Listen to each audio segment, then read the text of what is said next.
From Daily Trust News Center, this is the News Hour. Tonight on News Hour, NSCDC arrests electric cable vandals in Zamfara. 650 officers graduate from Army School as NDLEA scales up fight against drugs. Farmers advised on how to prepare against drought expected this year. And on the foreign scene, fighting rages northwest of Kyiv as Russia continues Mariupol siege. Hello and welcome to Trust Television's News Hour. I am Ayub Elia. Thank you for joining. The details now. Operatives of the Nigeria Security and Civil Defense Corps, NSCDC in Zamfara State, arrest 3 suspected vandals of armored cable worth 205,000 naira only in Maru local government area of the state. NSCDC also parades 2 suspects with fake currency. The report. Parading the suspects before journalists at the State Command Headquarters in Gusau on behalf of the State's Commandant of the Corps, Commandant Akushi Sparks, the Public Relations Officer Iko Oche, said that the suspects have severally tampered with installations belonging to Kaduna Electricity Distribution Company, KEDCO, which causes power outage in the local council. Vandalization of KEDCO cable installations valued at 152,500 naira and 52,500 naira respectively. But when it was vandalized, the criminals sold them to scrapped buyers at the rate of 18,000 and 13,000 respectively. These criminals are 3 groups of criminally minded boys by names Jamilu Muhammad, 18 years, male, of Nasarawa area, Maru local government. Shehu Bashar, 18 years, of Yalda area, Maru local government, and Bashir Samaila, male, 22 years, of Sabongeri area, Gusau local government, Zamfara State, all in Zamfara State. They were arrested on the 9th of March 2022 by the operatives of the Nigeria Security and Civil Defense Corps. He warned that the Corps will not relent to hunt down this kind of hoodlums who are hell-bent on truncating and sabotaging the candid efforts of the government. In other development, the Corps also paraded 2 suspects on criminal conspiracy and cheating. They were arrested in Gusau metropolis for duplication of fake currency.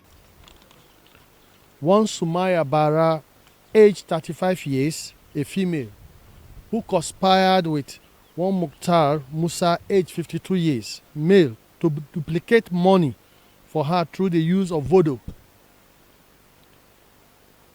They both confessed to their crime. The former, who happens to be the complainer, said that the sum of 500,000 naira was given to Mukhtar to duplicate the money to the tune of 3 million for her. But as God could have it, Nemesis caught up with them. That wasn't done. And while the Mukhtar also confessed that he was actually contracted to do that same job, but unfortunately it failed. Here, as you can see, Mukhtar has a lot of items that he uses for the voodoo.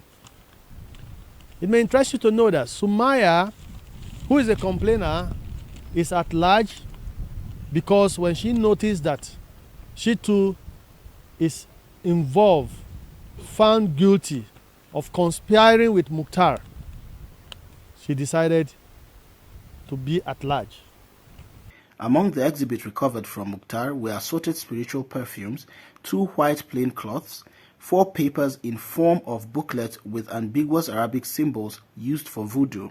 The Corps said that the suspects will be charged to court to face the full wrath of the law after the conclusion of investigations. Meanwhile, Katsina State Police Command has paraded the remains of 4 bandits killed by its operatives when they foiled an attack, raided and burnt down 3 of their camps in Katsina State. The spokesman, Katsina Police Command, SP Gambo Isa, stated this on Saturday while addressing newsmen at the State Force headquarters.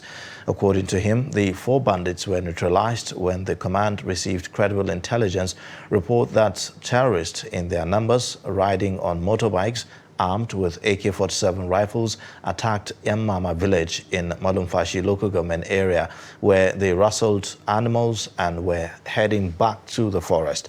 The police recovered 2 operational motorcycles belonging to the terrorists, 131 rustled cows and 55 sheep in the course of the operation.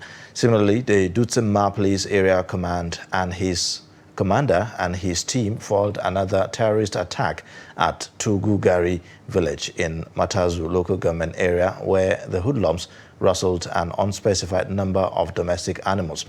The Dutsemma area commander and his team blocked the hoodlums at Entumaki forest, engaged them in a gun duel, neutralized 1 of them and recovered 32 cows and 23 sheep. Kano State Governor Abdullahi Ganduje says insecurity in the country can be addressed with robust combination of legislative and judicial interventions as well as government reforms. He said this at the 2022 alumni lecture of the University of Ibadan. The governor, in his lecture entitled Challenges of Insecurity and Nation Building, said the nation faces lingering security challenges. Nigeria faces a range of security challenges, including terrorism, banditry, kidnapping, drug trafficking, cybercrime, robberies, weapons proliferation, human trafficking, communal clashes, and ethnic nationalism, militancy, manipulation of social media and hate speeches, economic and financial crimes, subversive activities, harassment, farmers' clashes, youth unemployment, piracy, among many others. Therefore, efforts to tackle insecurity can only be effective if there is a robust combination of legislative and judicial interventions with government reforms that address some of the acute human security challenges confronting a vast majority of our population. The formulation and effective implementation of policy and programs capable of addressing the root causes of insecurity in Nigeria is crucial, especially with regard to poverty, unemployment, environmental degradation, injustice, corruption, porous borders, and small arms proliferation. Modernize the security agencies with training, intelligence sharing, and advanced technology, logistics, motivation, and change of orientation. Staying with security matters, Chief of Naval Staff Rear Admiral Awal Gambo flags off 2022 operation titled Urban Game Express aimed at improving security in Gulf of Guinea. The flag of exercises aboard the Nigerian Navy ship Thunder at One in LMA local government area of Rivers State. The report. As part of efforts to protect the maritime economy to ensure continued sustainable use of maritime resources and enable the security of maritime trade, the Chief of Naval Staff Rear Admiral Zubairu Gambo said the exercise Urban Game Express is designed to improve operational readiness, maritime domain awareness, information sharing practices, and tactical interdiction expertise. Speaking further on the exercise, the naval chief said this year's exercise is particularly instructive considering the effort of the Nigerian government at operationalizing the Africa Continental Free Trade Agreement. According to the United Nations Conference on Trade and Development, the African Continental Free Trade Area has the potential to boost intra-African trade by 33% and cut the continent's trade deficit by 21%. Notably, the maritime industry and the shipping sector in particular constitutes a critical driver in the implementation of the ideals of African Continental Free Trade Agreement. Gleaning from the foregoing, it is expedient that Gulf of Guinea nations create a safe and secure maritime environment to boost maritime trade and commerce. It is thus envisaged that Nigeria and indeed the Nigerian Navy would provide a lead role in this regard.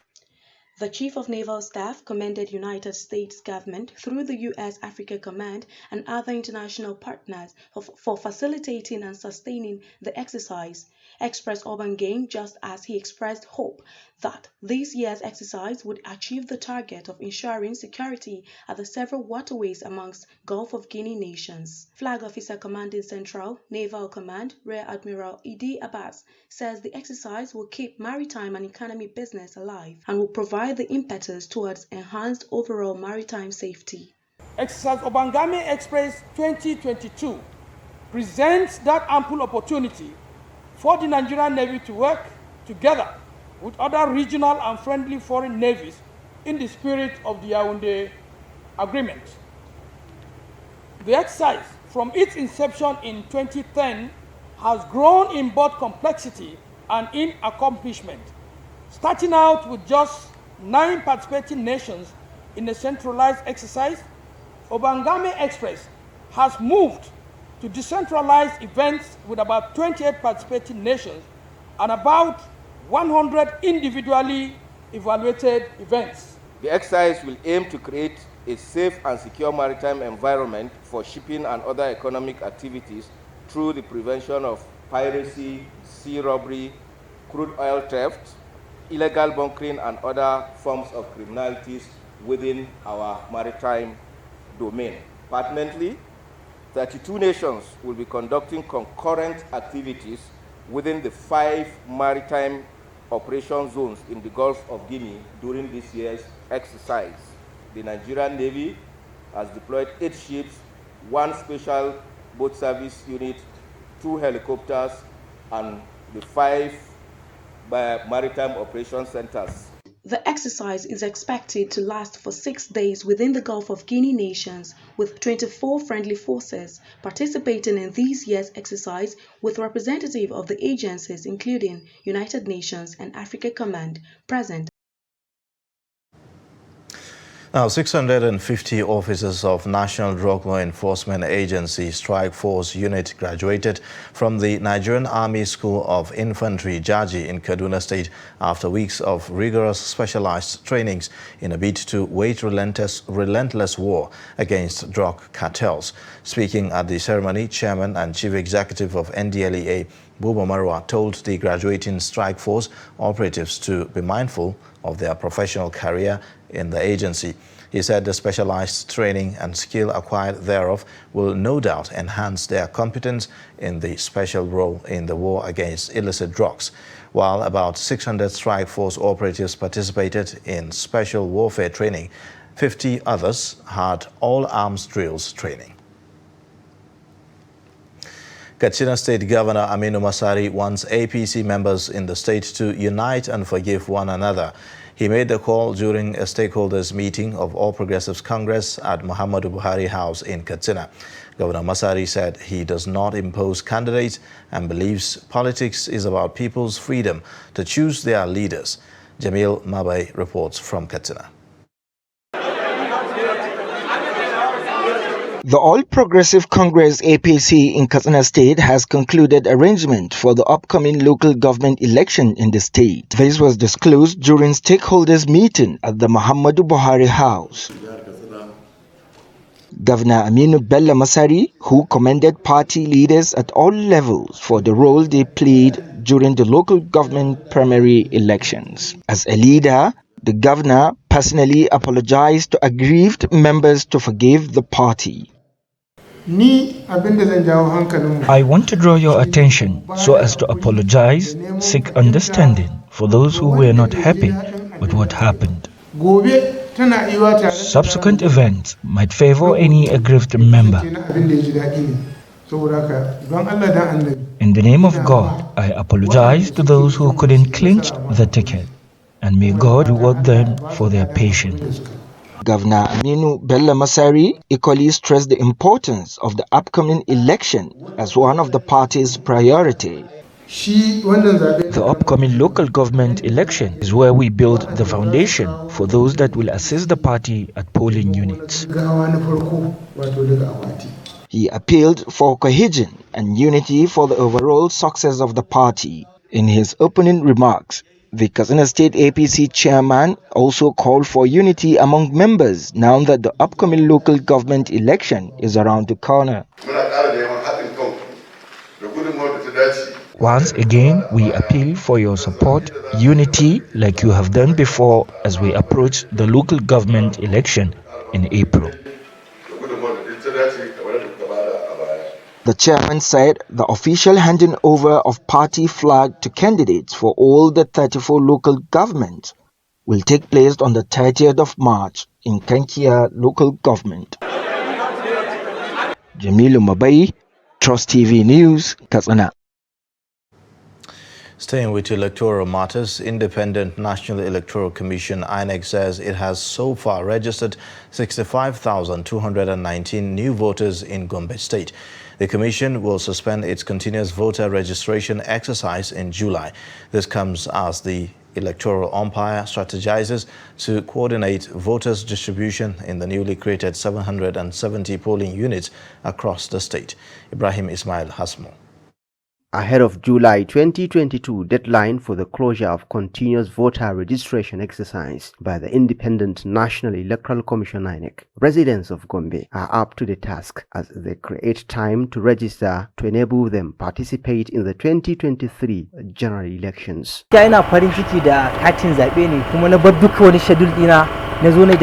I left my schedules to come for the voters card because of its importance, considering the situation in the country. I want to vote for a hard-working man that will protect our interests and bring development.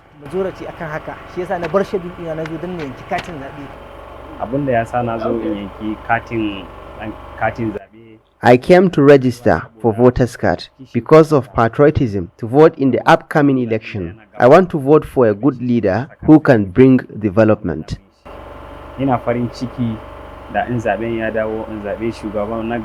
INEC authorities in Gombe said so far thousands of people have done the pre-registration process online. And then we have 65,219 completed registration. We are still encouraging people that those who have not registered, they should come out and register more. We are still expecting Nigerians, those that have not registered before, to come out and register.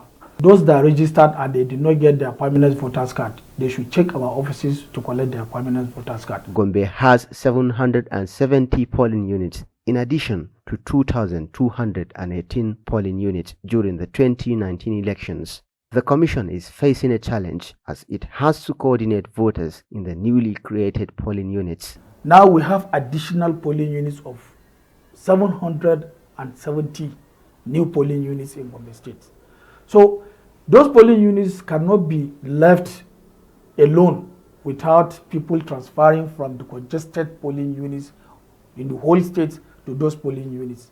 And then we needed more new registrants that will register in these new polling units that have been added to Gombe State in order to make them vibrant during elections. It could be recalled that the Independent National Electoral Commission INEC has announced February 25, 2023 as the date for presidential and National Assembly elections, while the governorship and State House of Assembly elections will hold on March 11, 2023. From Gombe, Ibrahim Ismail reporting for Trust TV. Now, 12 people are feared dead in a road accident which occurred on Ilorin-Ogbomosho Road on Saturday. The Kwara Sector Commander of the Federal Road Safety Corps, Jonathan Owode, gave the figure to newsmen in Ilorin. Owode said that the accident occurred at Ote area and involved a white Toyota Hummer bus and a white Volvo trailer. He blamed the accident on road violation, speed limit violation and loss of control, adding that 18 people were involved in the accident and 12 people died while 6 were injured. Owode advised motorists to adhere to road safety rules and regulations and be in the right frame of mind. Acting National President of the Nigeria Labour Congress, Najim Yassin, says that the union will wade into the crisis rocking the national leadership of the National Union of Road Transport Workers. Speaking with journalists in Ilorin, the Kwara State capital, the Acting National President of the NLC, Alhaji Najim Yassin, disclosed that the Labour will soon invite both the leadership of the national body and the Lagos chapter of the union for an amicable resolution. He also appeals to the Lagos State government to stay action on the union's crisis and allow NLC to resolve it. Yassin, a former national president of NURTW, said NLC, as the umbrella body, will not fold its arm while one of its affiliate unions is in crisis. Nigeria Labour Congress is aware of the crisis within the union in Lagos State, and we are using this opportunity to appeal to the Lagos State government and the issue that is happening in Lagos, that the NLC is going to take up the matter and call both the Lagos State chapter and the headquarters of the NURTW in Abuja, to bring them together in Abuja and make sure that we resolve this matter amicably, to avoid, and I will use this medium to appeal to our members in Lagos State and the leadership of the union. They should avoid anything that can tarnish the image of this organization.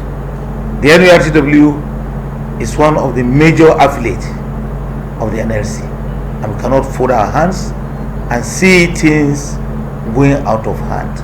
So I'm now appealing to the Lagos State government that the NLC is taking up the matter, and we assure them that the matter is going to resolve at the Labour Circle. That the Lagos State government should give us a chance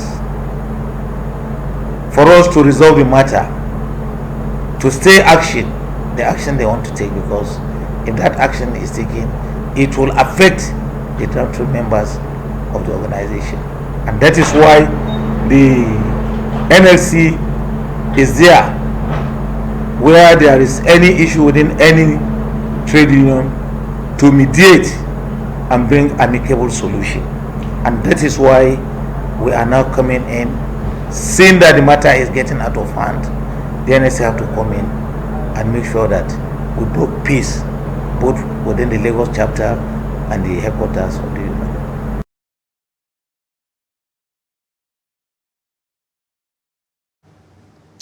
Now to some environmental issues. Excessive exploitation of natural resources distorts the ecosystem and destroys biodiversity.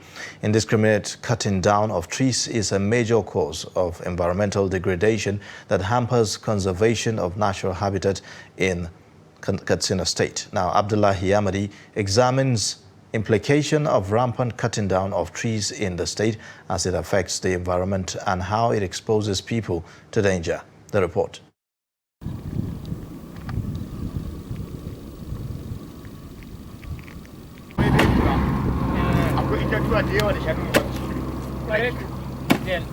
From Jibia, Keita, Mai Adua, Daura, Zango and border local government areas of Katsina State bordering Niger Republic, one can easily see the manifestation of environmental degradation ranging from the soil erosion, desertification and harsh weather condition. This is in addition to the low level of underground water table and serious decline in the agricultural output, which expose many of the local communities to extreme poverty and untold hardship. Most of those engaged in the bad practice of cutting down of trees are doing so for economic gains to complement their means of livelihood, regardless of the consequences their action may have on them and the generations yet unborn. I don't have any job to do. I cut down trees for sale as a last resort.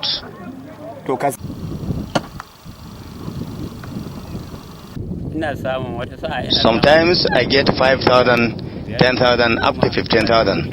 It all depends on the situation. A decade ago, this community used hands in digging wells, and a few meters down, they get enough underground water. But now, they must use a water drilling machine. Even at that, they have to drill about 120 meters down before getting the water table. A farmland that can give a yield of 50 bags of grains a decade ago can only give 7 to 15 bags now.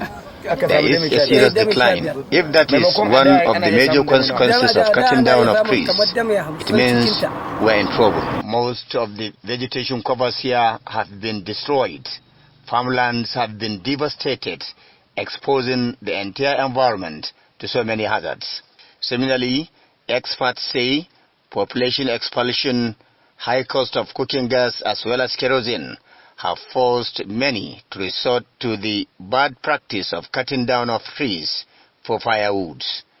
This prompted the need for the federal and state governments to provide an alternative means of energy such as cooking gas and kerosene at an accessible and affordable price to Nigerians if the much talked about campaign to mitigate climate change and other environmental hazards are taken with seriousness.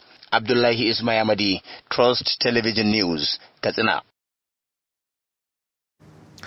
Against the backdrop of predicted shortage of rainfall in northern states this year, farmers have been told to use drought-tolerant crops variety to mitigate the impact of long dry spell expected in June. Executive Director, Institute of Agricultural Research, Ahmadu Bello University, Zaria, Professor Mohammed Isiaku gave the advice in an interview with Trust TV. The report. Nigerian Meteorological Agency NIMET had in its seasonal climate prediction hinted that farmers should expect normal rains in 2022. It, however, predicted long dry spells and shortage of rainfall in far northern states. Yisheu Yao has been a practicing farmer for over 60 years. He said these predictions are not new to them. Yao said he always advises farmers to plant early and, in addition to fertilizers, add manures on land to help it retain moisture for a long while. We have been hearing these kinds of predictions for long. We used to prepare for this. Oftentimes, we procure local manure, but these days, we abandon our old ways. Technological advances have set in, bringing varieties of crops that can withstand harsh weathers, but farmers must prepare. We know all this when we are growing groundnuts and the likes. When farmers prepare, God will help us to overcome the calamity of drought. We take advice from extension workers, and farmers should heed to these advices. For Executive Director, Institute of Agricultural Research, Professor Mohammed Isiaku, farmers should procure drought-resistant variety of crops against such long dry spells. We participated very actively in the SAID prediction announcement by the agency, during which we took note of the issues that you raised. There is going to be a possibility of early onset of rainfall, in late onset of rainfall for most of the northern states except for Kaduna State. Kaduna State is expected to start experiencing rainfall relatively earlier than normal. Earlier than normal means we may expect rain to start around May in Kaduna State, but many other northern states, the rainfall is expected to start and stabilize only when we get into June. So the drought you are alluding to is not only in June, but they have also predicted the onset of drought between August and September. So our advice to our farmers, and for this purpose, we have also established a strong linkage with farmer groups, those that we work with, to intimate them on the current developments in weather changes as it is going to affect their production activities. Isiaku also advises government to protect local farmers by banning food importation into the country. Advise government to ensure that our agricultural market is optimally protected to provide for farmers a profitable market. This can be achieved by curtailing unnecessary food import from abroad.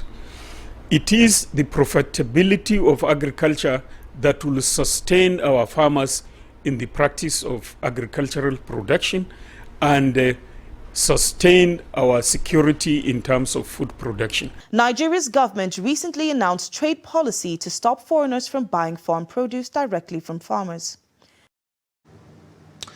Bauchi State Government is among 19 northern states, including Federal Capital Territory Abuja, to benefit from the World Bank's $700 million intervention program on agroclimatic resilience in semi-arid landscape in the country.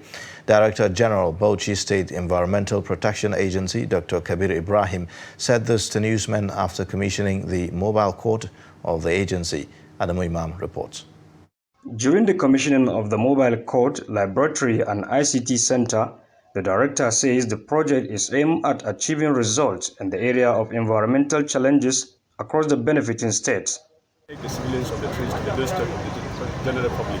So in fact, these are some few examples. We have started now coming up with a design, and as the Honorable Commissioner mentioned, the amount is about $700 million across the 19 states and FCT, making the 20 states.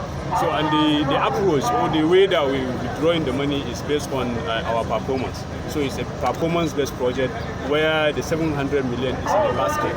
So any state that want to prosper, any state that want to get more out of this $700 million, they have to be on their feet. And I assure the general public, His Excellency has already given us that mandate that at all costs, at least we should be, if not the first, at least we should be the second state in the country that will benefit more from that $700 million.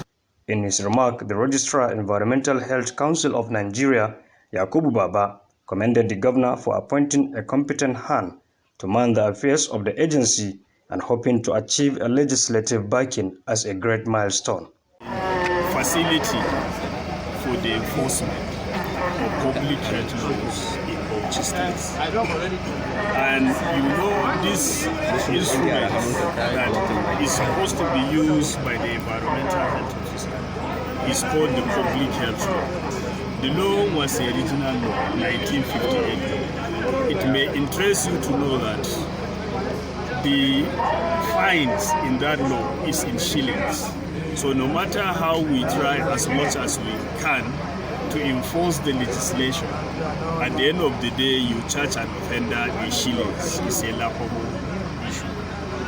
For the BASEPA to achieve its new mandate and new objectives, the Council is calling on the Honorable Commissioner to chair a technical session with the support of the Council to see how that law can be domesticated and also pass as a state legislation so that it will help the environmental health practitioners in Bauchi State to achieve and consolidate the gains put in place by His Excellency the Executive of Bauchi State.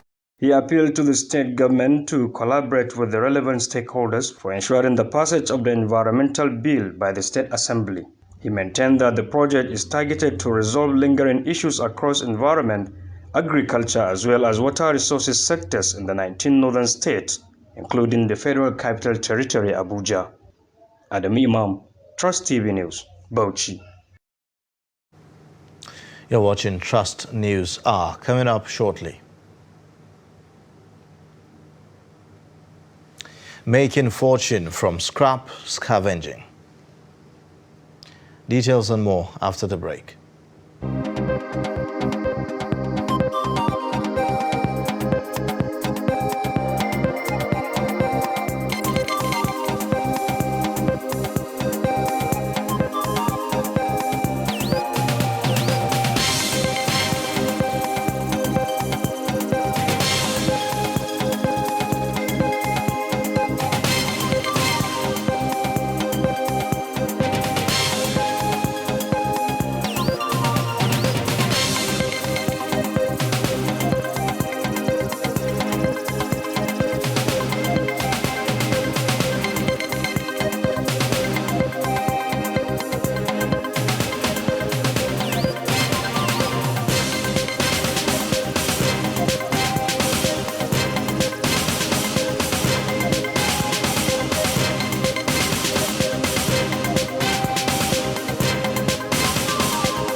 Thanks for staying. You're watching the News Hour on Trust Television.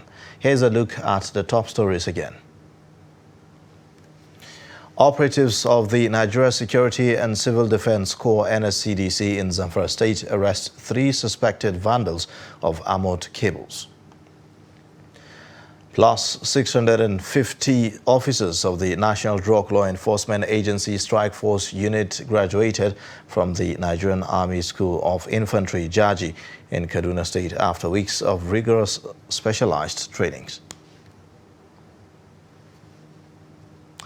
On health matters, Nigeria has recorded 51 cases of COVID-19 across the country. The Nigeria Center for Disease Control said the new cases were lodged in 4 states and the Federal Capital Territory. Data from the agency showed that 9 persons were discharged after they recovered from the infection. Meanwhile, no death recorded on Friday. Nigeria now has a total of 254,945 cases, 249,335 recoveries, and 3,142 deaths in the 36 states and the FCT. Now, fortune smiles on Yazid Surajo, a graduate who scavenges in Lagos for a living. Surajo's scraps business is now growing, enabling him to employ others to help realize his ambition. The report.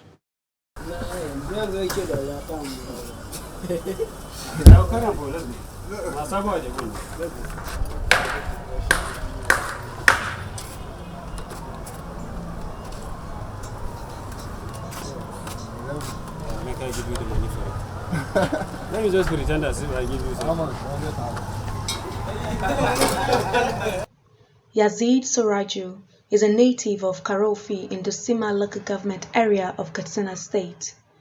Though a university graduate with a master's degree, he chases scavenging scraps when he could not get a job after the National Youth Service in 2016. When Daily Trust published his interview in April 2021, one organization assisted him with a place in Lagos to expand his scavenging business. I had met, some correspondents from different newspapers, especially Daily Trust. It is through, the interview that we did with them, I am opportune to meet some people. That is one, platform on social media called Hausaroom on Instagram. So those people, they just watch, the video that we did, that interview. They just, put interest in seeing that they, lay their helping hands in seeing that they help me to have, my own place, have my own boys, so that I can, at least employ some people to reduce the level of unemployment in our country. Surajo speaks on prospects and challenges the business faces. If I am opportune and also my capital reach the status that I will employ more than even that and people that we promise with them. But now I don't have the capacity or ability to employ those 10 people because of the little resources that I am managing that they gave me.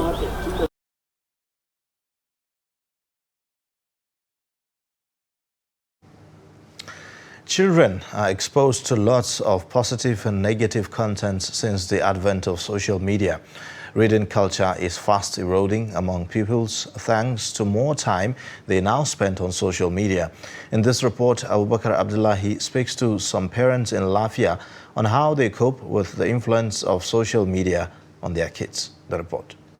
Social media exists with a lot of information that can expose and change the behavior of children from positive to negative and vice versa if proper monitoring is not given by the parents. Hence the need for the parents to know what their children are doing using the social media by monitoring their activities. This parent says at particular age, kids should be allowed to use social media. Generally, when you look at the impact of this internet on the young generation, I think the best time to allow children into it is when they are maybe in their secondary school, at least at the age of 15. at that age, there should be all kinds of maturity, knowledge. They should know what is good and bad. They must have been groomed enough from the family to know what is good and bad. The reason why we have to peg it at that age is because, the effect of the internet on this young generation is disastrous. So there is a need for maturity. Modernization has come in with internet facilities. So, but to allow a child to get access to internet facility, at least the child should be by 12 years, depending on, that is from primary to secondary school age. If a child attains secondary school age, it's possible we should allow the child to have access to internet, because that is where most of the information are stored. Because in these days now, we don't make use of books. Books are no longer in usage. Most of the textbooks available and children are not ready to read, so they prefer to go into internet. So when it is 12 years, I think it is advisable to allow a child to go there, but you should monitor that child strictly. The parents maintain that their access to social media will also have an impact, particularly on their academic performance. But what is there is that if you are not allow a child to have access to all these facilities, it affects the child's education-wise, positively or negatively. But in the positive aspect, you see that the child that is concentrated on issues that have been taught in the class and they wanted to learn will perform better than a child that does not even have access to it. On the other hand, if you allow a child to go into that, they go to different pages which are not normal. They expose them to all these social ills. At the end of the day, you discover that most children now, they become very wayward. In the right direction. Internet is very good, and we should expose the children to have access to certain sites in the internet. But for me, what I do for my own children is that you make them understand the negative impacts of visiting certain sites in the internet. They can use the internet to do their work, they can use the internet to do their researches and other things. A psychologist gave an overview on the usage of social media by kids. There are wonderful things about social media. There are wonderful things you learn. Some of them have learned wonderful things. Some of them are they are bloggers. These kids of 15 years or of 10 years. So I think the world has to do the guidance. Parents, guide, supervise. Don't just drop the phone and go away. It can be 10, it can be 15, it can be depending on the time available. Guide them, be with them. In fact, you'll be surprised that as you are with them, you are learning more things because they are actually more explorative than us. So for me, for social media, it has its actually terrible sides. Because you just allow them without supervising them. You'll be surprised some of the sites they go. And you'll be sitting in your house, you think you know the child, you don't really know anything about the child. Because what the child knows, you will be shocked the day you know. That's what I'm saying. The effect can be positive or negative, depending on the training. If a parent, if the trainer make the child understand and inculcate that this phone is for me to research and transform myself positively, the child will go that way with supervision. The role of parents on monitoring the activities of their kids on social media will go a long way in not only shaping them, but also correct the negative tendency in the society. Abubakar Abdullahi, Trust TV News, Lafia.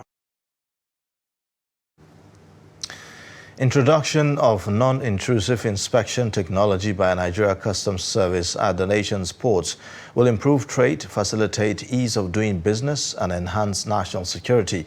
This came to the fore at a stakeholders meeting at Apapa Command of the Nigeria Customs Service. The report. It is an interactive session to sensitize terminal and shipping operators and other stakeholders on the Nigeria Customs Service Non-Intrusive Inspection NII Standard Operating Procedure, otherwise known as scanning of cargoes. We are aiming very high a situation whereby the scanning percentage will be higher than physical examination. But like the last speaker now asked, that the major challenge, the challenge rests on each and every one of us to make this thing work. If we are compliant enough, perfectly it will work. And if we want to cut corners, certainly we will pay heavy costs.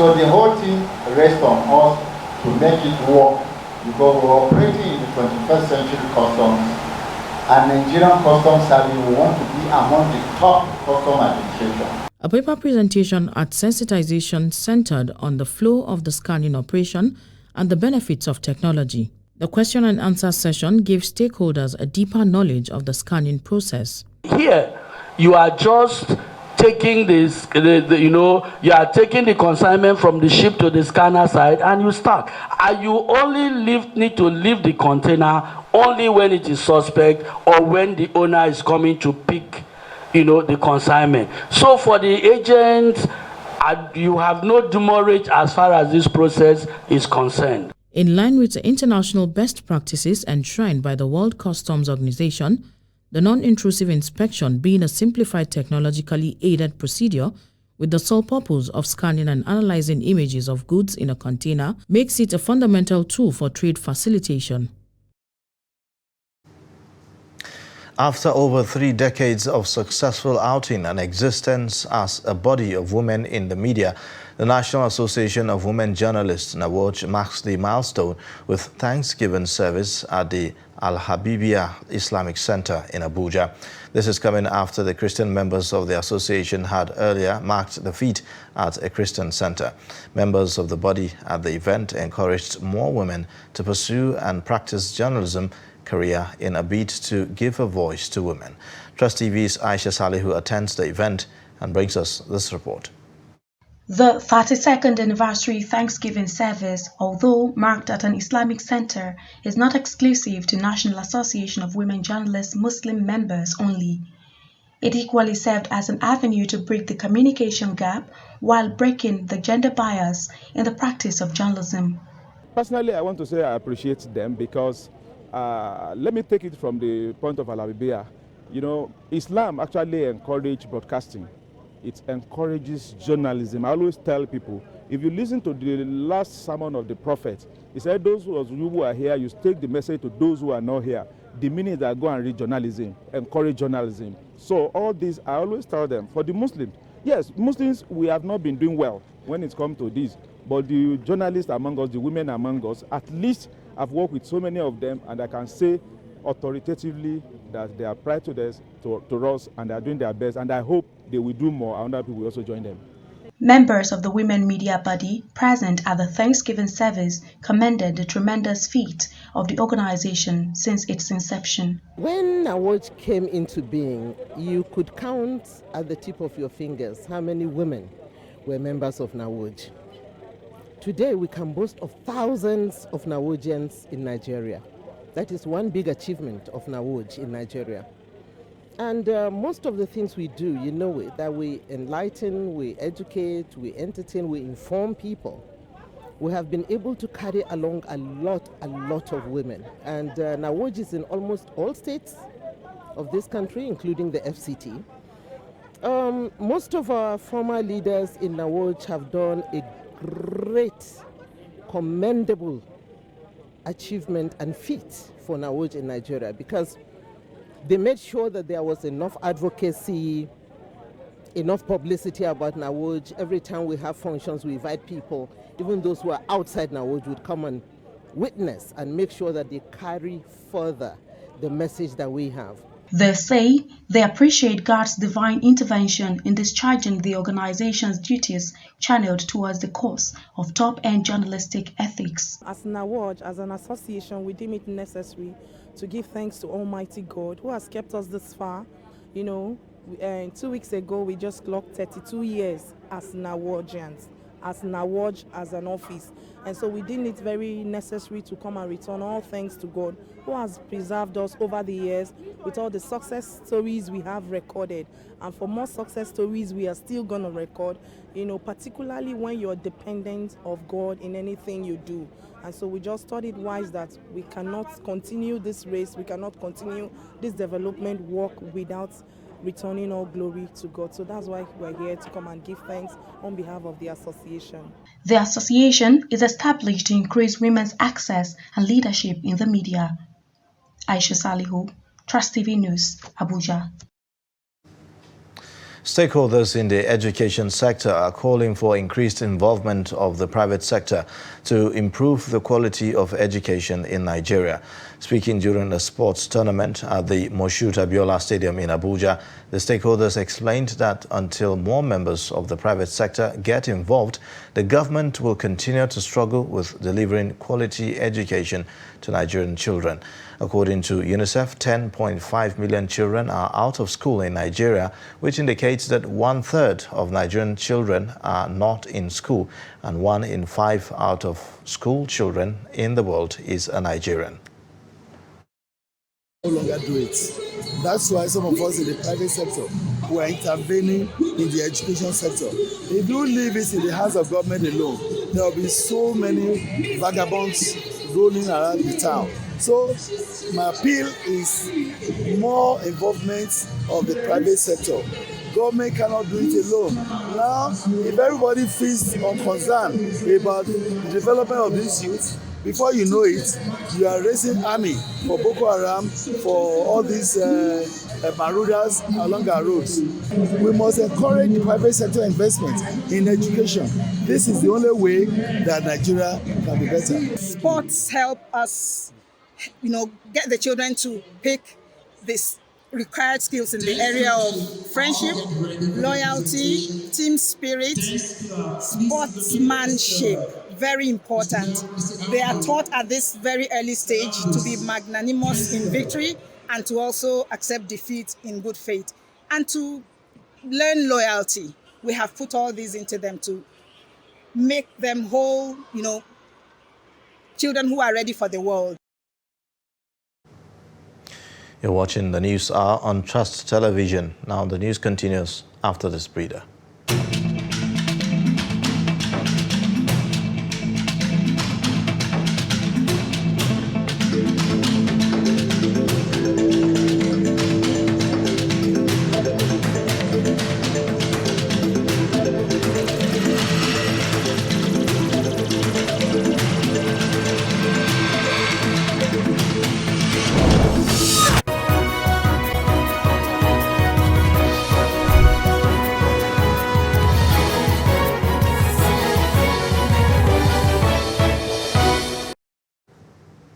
Thanks for staying. You're watching Trust News Hour. And now to some more news. The Federal Competition Consumer Protection Commission, in collaboration with the Independent Corrupt Practices and Other Related Offences Commission, National Information Technology Development Agency, and the Nigerian Police Force, on Friday raided some illegal financial institutions operating on Opebi Road, Ikeja, Lagos. Speaking during the raid, the Chief Executive Officer, FCCPC, Babatunde Irukera, said the raid is in response to customers' complaints of malpractices by the financial institutions, adding that customers had accused the financial institutions of violating their privacy in their debt recovery drive. He said the agency had begun investigations into the allegations since 2020, noting that the interest rate charged by online financial institutions appear to violate the ethics of how lending is done, adding that from investigations, the loan firms were neither Nigerian companies nor registered in the country. Among the financial institutions affected were GoCash, Okash, Easy Credit, Cash, Speedy Choice, Easy Money. On the foreign scene, Russian forces have expanded their offensive in Ukraine on Friday as they conducted airstrikes in new areas in the country's west. Ukrainian authorities said that Russian airstrikes hit western Ukrainian cities far from Russia's main targets elsewhere in the country, accusing them of war crimes in cities such as Mariupol, where aid could not get into the besieged cities. EU Chief Ursula von der Leyen said that Friday that the EU will ban the export of luxury goods to Russia, striking a direct blow to the Russian elite as the war in Ukraine rages. European Union leaders said Friday that they will continue applying pressure on Russia by devising a new set of massive sanctions to punish Moscow for its invasion of Ukraine. The UN said that the number of refugees fleeing Ukraine since the start of the Russian invasion on February 24th surged past to 2.5 million. Finally, in sports news, Manchester City has a deal in place to land the blockbuster signing of Erling Haaland from Borussia Dortmund this summer. Reports say that they now expect the 21-year-old to choose a switch to the Etihad Stadium. Personal terms have reportedly been discussed and the framework of the transfer is ready to be signed off by City chiefs. Haaland has a £63 million release clause in his Dortmund contract, while the player's agent Mino Raiola is also set to earn a substantial payment. Those fees plus a signing on bonus are likely to take the total outlay towards £100 million. And with that, we have come to the end of the News Hour on Trust Television. But you can connect with us via our social media platforms and also subscribe to our YouTube channels to watch us live. I am Ayuba Ilya. Thank you for watching.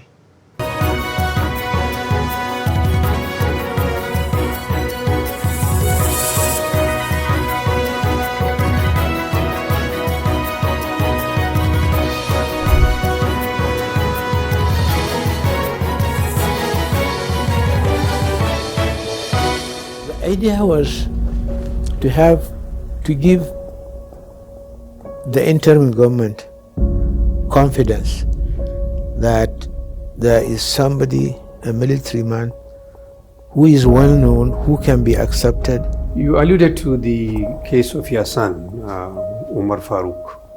Are you in touch with him? Yes, yes. He phones us 2 times, sometimes 3 times in a month. As always, when I'm talking about late Abiola, I still thank my God for directing me on things to do when he gave me that leadership of this country. Many of you honest Fulanis, you allow this man to cast aspersion on you. You know, Zamfara is the mother of all bandits. The biggest problem, if you permit me, is the fact that we have not been able to get the totality of our citizenry. It's very, very difficult to have a fixed mind like that this one you will hand over to this person because you think he will do better. I don't see myself under no circumstance ever leaving APC for another political party.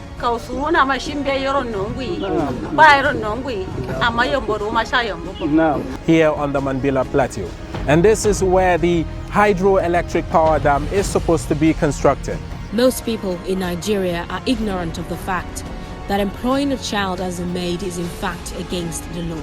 Access to the textile mill has been very difficult. I believe, or I think that if you want to make money, it should be in a place where there are not plenty of people that can do what you do.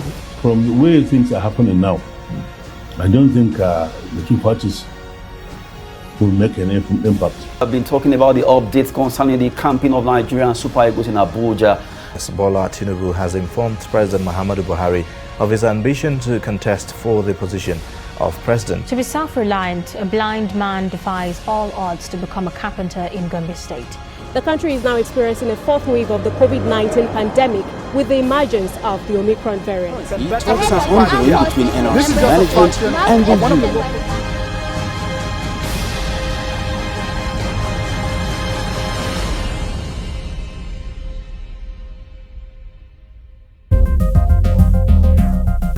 This is Trust TV, documenting the Nigerian story.